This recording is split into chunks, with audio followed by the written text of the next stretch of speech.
Bon, bonjour la famille. Le pasteur Marcelo s'est marié, finalement. Il s'est marié à peine hier. Je vois que les réseaux sociaux fonctionnent. Faut pas blaguer. Les gens sont allés vérifier même jusqu'à dans les pages de cette femme pour voir depuis quand cette Esther est avec le pasteur Marcelo. Et ils sont allés découvrir que cette dame-là porte sa bague de fiançailles depuis septembre 2024. Donc, juste 3 mois après la mort de Maman Blanche, le pasteur Marcelo était fiancé à cette dame. Les gens sont forts, ouais. Il y a d'autres même qui sont allés même jusqu'à aller retrouver les photos de cette dame avec la servante soi-disant de Dieu, Maman Blanche. Non.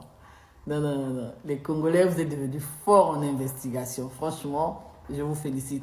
Mais j'ai une pensée qui est montée ce matin que je voulais partager avec vous. Est-ce que vous savez que si Maman Blanche était française, Marcelo, en ce moment, devait avoir des problèmes avec la justice? Parce que nous sommes là, nous faisons du bruit sur les réseaux sociaux, nous ne comprenons pas l'ampleur du problème.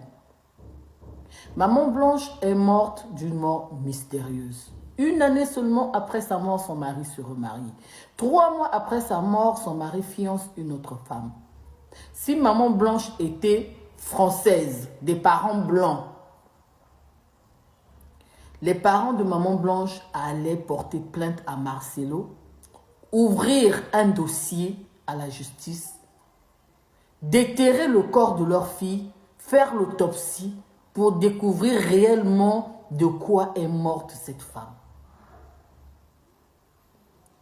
Parce que les Blancs allaient se dire non, c'est quand même un peu mystérieux de voir une personne qui aimait tant sa femme, juste 1 an après, 1 an même c'est trop, 3 mois après la mort de cette dame, il fiance une autre femme.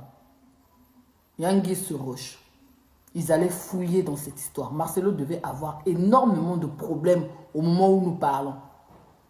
Mais comme on est des Congolais, on est des Africains, on est ignorants, on est bêtes, on est faible, on est impuissant. Pire encore, ces pasteurs-là sont protégés par nos juridictions et nos pouvoirs en place. Donc ils sont intouchables.